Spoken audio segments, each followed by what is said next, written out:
universidades, y la crítica era que una norma de este tipo lo que favorece es a las universidades bambas, las universidades no licenciadas. Vamos a ver qué es lo que ocurre y cómo afecta, sobre todo al final, lo que es lo más importante, la calidad universitaria que reciben los estudiantes. Pero vamos a conversar en este momento con el ministro de Transportes y Comunicaciones, Juan Barranzuela. Ministro, ¿cómo está? Muy buenas noches, gracias por acompañarnos esta noche. Buenas noches, don Omar. Quería empezar a ver, usted ha asumido una cartera sumamente complicada y valgan verdades, no en este gobierno, sino en los últimos años o décadas, porque su cartera es la que más presupuesto para obras de infraestructura tiene en el país. Tiene una enorme responsabilidad y ha estado involucrada siempre en actos de corrupción. Recordamos el caso Lavallato, recordamos el Club de la Construcción. Lo que se conoce ahora, ministro, y entiendo que ahí están los retos, es saber cuál es el nivel de corrupción que hay a la interna del Ministerio de Transportes y Comunicaciones. Y le planteo el tema concreto. ¿Qué pasa con las empresas chinas, las consorciadas chinas? Bien, gracias por su pregunta. En primer lugar, efectivamente, por lo menos en la última década, nosotros hemos hecho una investigación rápida. Hemos podido determinar que hay aproximadamente 7.100 millones de soles que están paralizados por obras que tienen contrato resuelto, obras que tienen recursos de amparo, otros que tienen medidas cautelares, otras están en arbitraje, obras abandonadas, que se han venido acumulando a través de los años y que al parecer a ninguna autoridad le interesó resolver. Esa situación nos lleva también a determinar que alrededor de 1.600 millones corresponden a obras que han sido ejecutadas por consorcios en los cuales el mayorista o mayoritario accionista de ese consorcio son empresas chinas. Nosotros estamos actuando en 3 niveles. El primero, desarrollando una investigación interna a efecto de evaluar los impactos que se ha tenido por parte del mal uso de recursos del Estado durante todos estos años. Lo segundo es establecer un planeamiento a efecto de levantar esas obras y poderlas concluir. Y lo tercero, determinar las condiciones de carácter penal, judicial o administrativo en las cuales se encuentren estas, y lógicamente con los estamentos correspondientes estamos coordinando a efecto de que puedan intervenir y nos permitan de esa manera liberar las obras, los proyectos, y nosotros podamos entrar para poder recuperar los niveles de desarrollo de cada uno. Le pregunto, ¿cuántos contratos durante la gestión de Juan Silva están en investigación en este momento? Le comento porque entiendo que con consorcios chinos se han identificado hasta 12 arbitrajes de constructoras chinas en concurso contra el MTC. Son 11 contratos y estamos hablando de 1.112 millones de soles paralizados. No sé si esos 1.112 millones son solo de la gestión de Juan Silva, pero lo concreto es que hay 11 contratos paralizados y 12 arbitrajes con empresas chinas. Bueno, con empresas chinas, porque nosotros... Solo con empresas chinas. Sí. Claro, porque nosotros tenemos cerca de 700 arbitrajes que hemos encontrado. Y de lo cual es, lógicamente, la cuota de empresas chinas resultaría corta. Sin embargo, las cifras sí son altas. Como le mencionaba, son 1.600 millones. Ahora, de ellas mayoritariamente lo que son mantenimientos, ya sea rutinarios o mantenimientos viales, son los que mayoritariamente tienen participación de empresas chinas. Y lo que hemos encontrado alrededor del país es que la mayoría de estas obras, las que están todavía trabajándose, que no están en calidad de abandonadas, está haciéndose con maquinaria casi obsoleta, ¿no? Lo que no da ninguna garantía de los trabajos que se están haciendo ahí. Lo que he hecho, por ejemplo, es que hace 2 días he sostenido una reunión con el embajador de China a efecto de que él considere, dado que hay una relación interesante con el Perú, porque para ellos les interesa el posicionamiento geoestratégico que tiene el país para poder establecer una vinculación a través de una plataforma logística con el continente asiático, en lo que es la parte del Asia-Pacífico. Ellos están haciendo grandes inversiones. Sin embargo, lo que ellos tienen que entender es que nosotros también necesitamos que ellos cumplan con los compromisos que han adquirido con el país y resarzan pues lo que tenga que ser lo que las empresas han dejado sin ejecutar. Y ministro, ¿se está realizando alguna acción concreta para evitar que estas empresas chinas o otras empresas chinas sigan ganando licitaciones millonarias con Provía Nacional o Provía Descentralizado, ya por la mala experiencia que han demostrado tener, además de las acusaciones de corrupción? Sí, estamos trabajando en diferentes niveles también. Primero, en el caso de Provías Nacional y Provías Descentralizado, nos ha costado mucho poder encontrar los perfiles correctos de profesionales ahí, porque la mayoría no cumplían algunos requisitos, ¿no? Ya por fin los tenemos ya un director de Provías Nacional que es ingeniero y también es abogado, y en el caso de Provías Descentralizado, recién el día de mañana estamos procediendo a designar al nuevo director de Provías. En el caso de las secretarías técnicas de ambas unidades ejecutoras, estamos colocando ahí, por ejemplo, abogados anticorrupción. Hemos cambiado también al aparato que tenía que ver directamente con la aprobación de los términos de referencia, de las bases, de los proyectos. Estamos desconectando a la gran mayoría de los comités de selección, wow, que es el gran problema que ha tenido. Perdón, ministro, yo le escucho, entonces, por lo que entiendo, usted ha encontrado pues una manzana podrida. En efecto, porque la cifra que yo hice mención de más de 7.000 millones, que es el presupuesto de un año, sí, claro que sí, en obras del ministerio, es solamente en lo que corresponde a obras. No estamos hablando todavía de concesiones.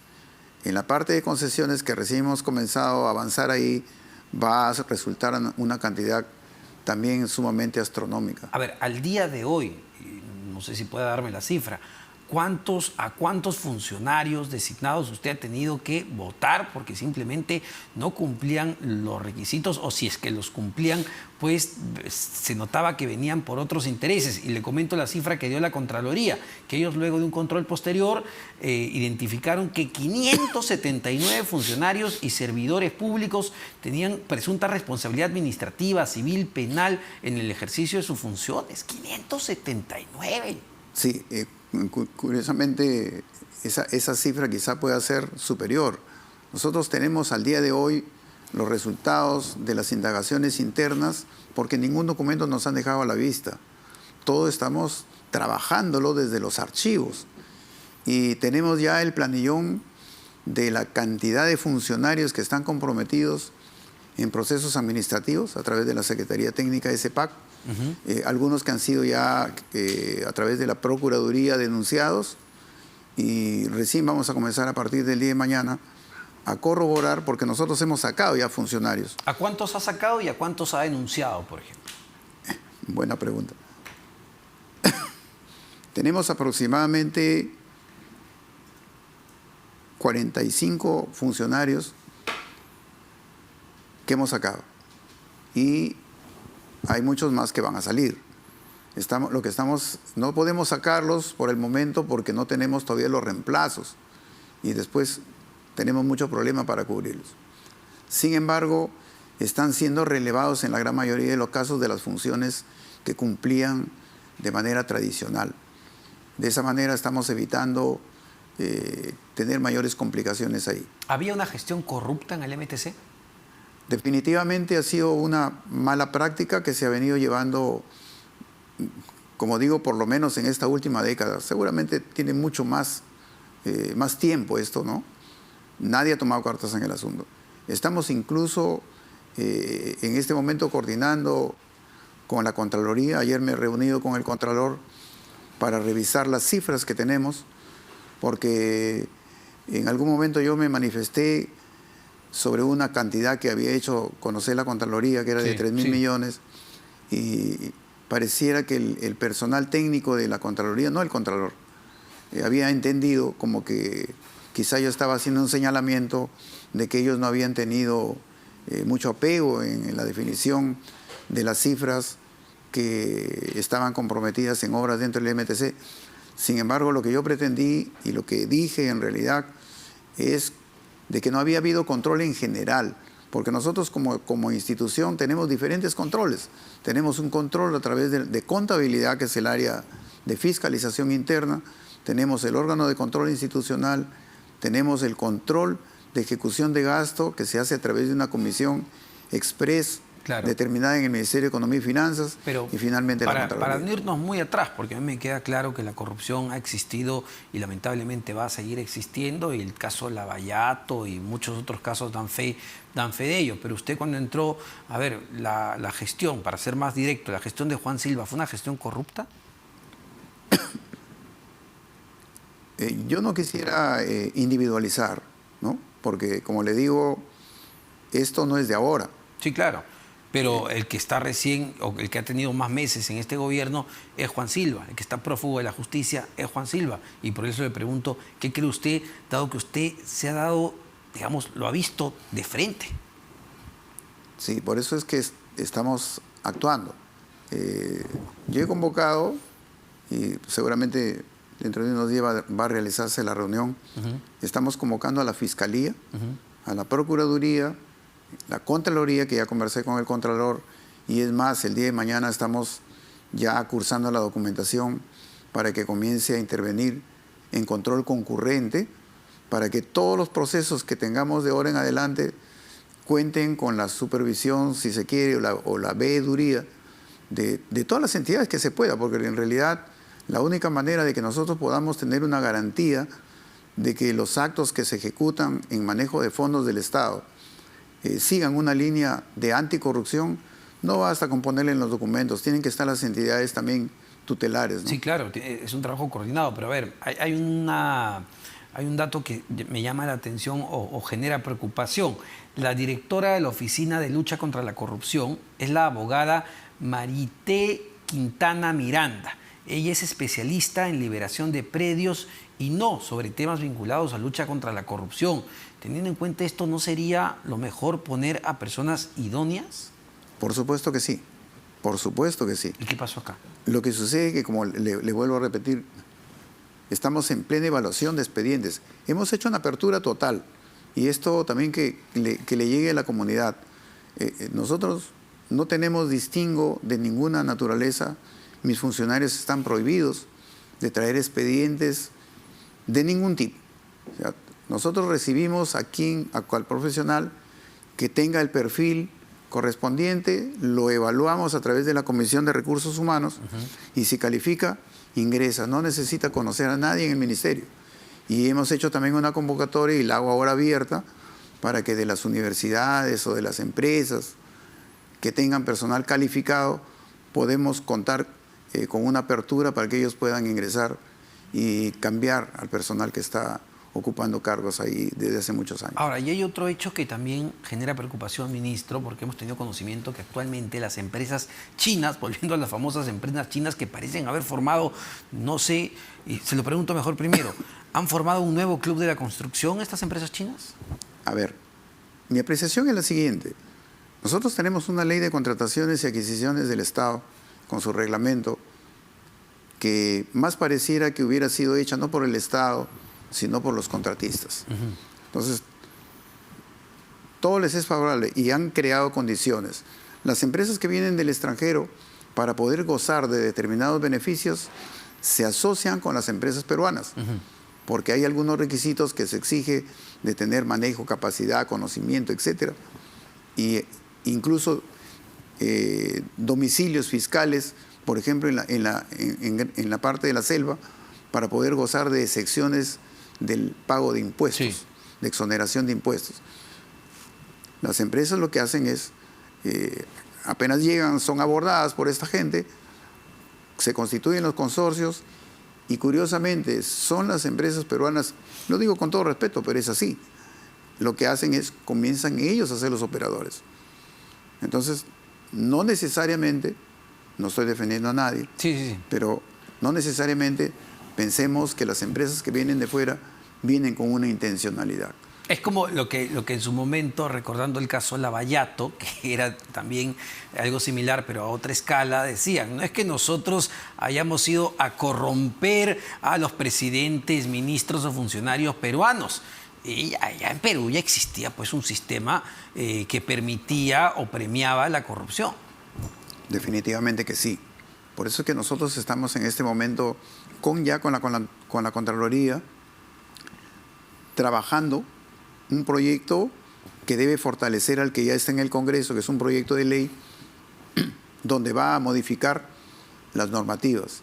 Le pongo un ejemplo. Nosotros estamos acostumbrados a que cuando se ejecuta una obra, pues quien tiene la espalda financiera pone sus garantías. Pero esas garantías, al final, nosotros no la podemos hacer efectiva y igual nos dejan un documento que no sirve y se van. Eso me comentaban como una preocupación tremenda. Claro, no quiero entrar mucho al tema técnico, pero ¿qué está pasando con los procesos arbitrales? Porque entiendo que cuando el MTC puede ejecutar una garantía debido al incumplimiento, no lo puede hacer por una acción de amparo.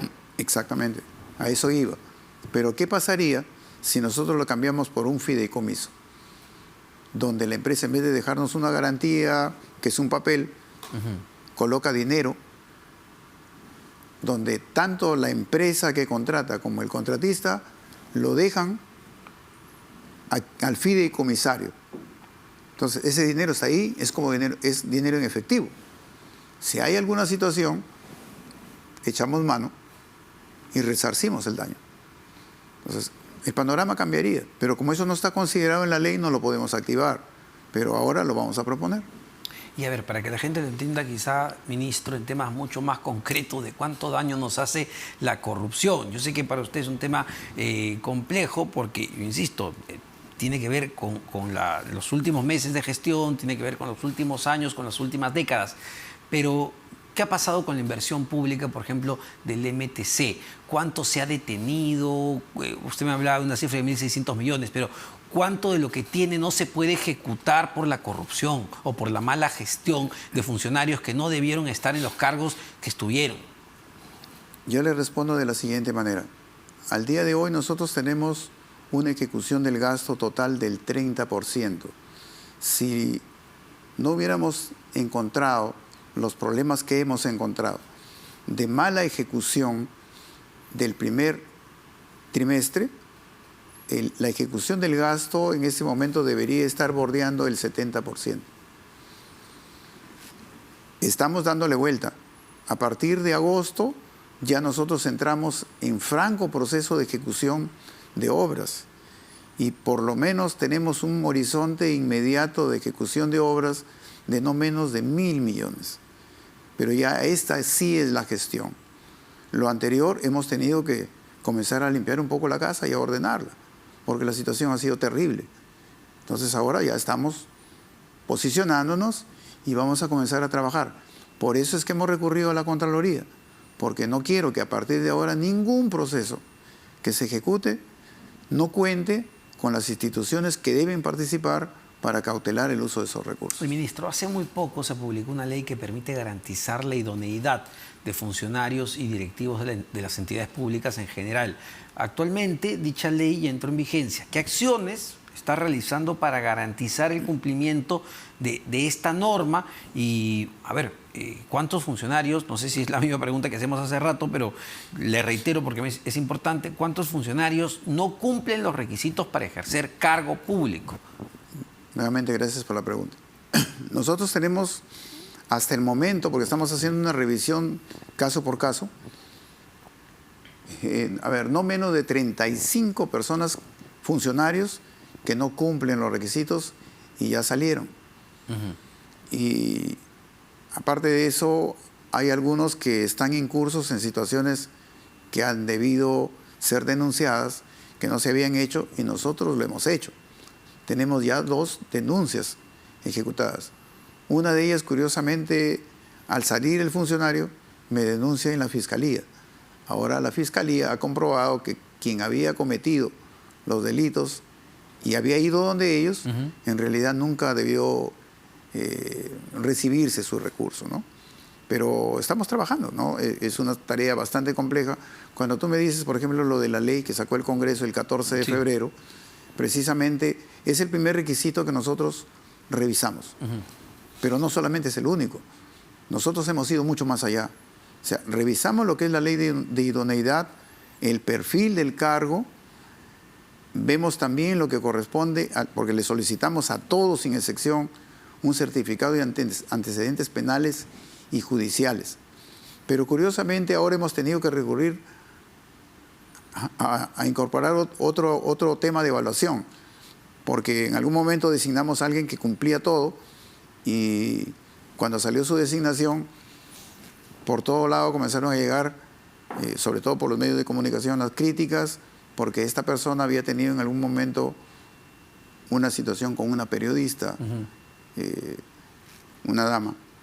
Entonces, de manera automática, yo estaba fuera de la oficina, llamé y dispuse que dejaran sin efecto su designación.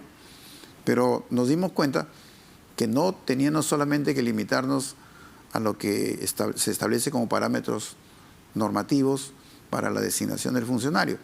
Ojo que también lo cernimos en Servir y también en PCM.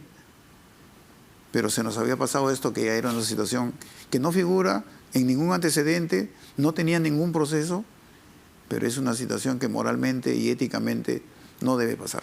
Ahora, para ir terminando, ministro, otro tema clave que ya vincula lo político, judicial y también lo técnico, porque el MTC tiene que ver, pues, finalmente con las condiciones de vida de la gente cuando hablamos de puentes, carreteras. Así es. A ver, actualmente la Procuraduría Pública del MTC gana, entiendo, el 72% de sus arbitrajes. Desde el año 2017 a la fecha, su Procuraduría Pública ha evitado que el MTC, me señalan, desembolse más de 2.000 millones de soles.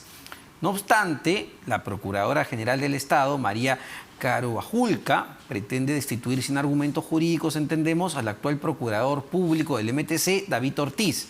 Quisiera conocer su punto de vista. ¿Usted avala el trabajo del Procurador Ortiz? Bueno, en principio las procuradurías son autónomas y la dependencia de él es directamente del Procurador General del Estado. Yo me he enterado por los medios que hay algunas situaciones ahí, no las conozco en detalle. Más allá de ello, no podría emitir ningún juicio porque en realidad no conozco el detalle del trabajo del procurador. Claro, pero si lo que como resultado te podría decir, sin que eso signifique un cuestionamiento al funcionario, que tener 700 arbitrajes, lo que significa tener un equipo de abogados por cada uno de ellos, le genera un tremendo gasto al Estado.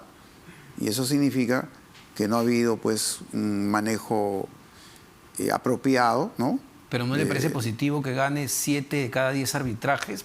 Porque muchas veces, y usted lo sabe, los arbitrajes los comienzan las empresas por incumplimiento del Estado por temas que ya hemos conversado, que tienen que ver con corrupción. Lo que pasa es que hay muchas cosas que no se conocen bien, en el sentido siguiente.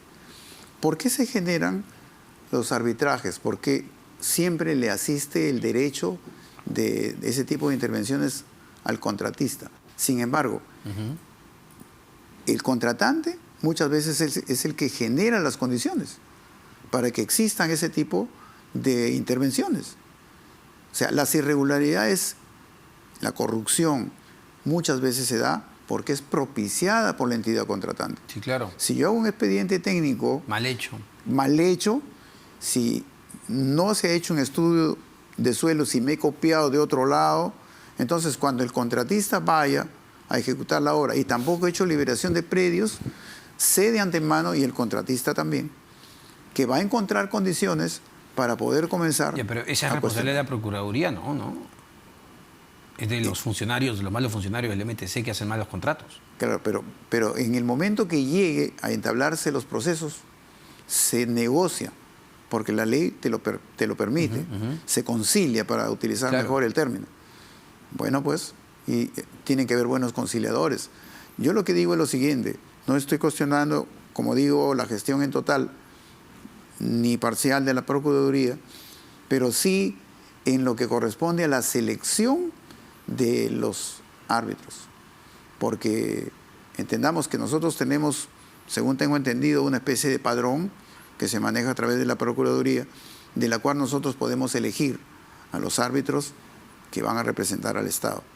Pero al parecer, hay algunas fallas que están cometiéndose ahí, no necesariamente se está cumpliendo con la exigencia de los requisitos de eficiencia de quienes van a desarrollar esa defensa arbitral. Bueno, muchísimas gracias, ministro, por esta entrevista. No, El ministro ustedes. de Transportes y Comunicaciones, Juan Barranzuela, sobre diversos temas de su sector. Vamos a cambiar, bueno, vamos a continuar hablando pues de investigaciones por corrupción que vinculan directamente al presidente de la República, Pedro Castillo, y que tienen que ver con lo que anunciaba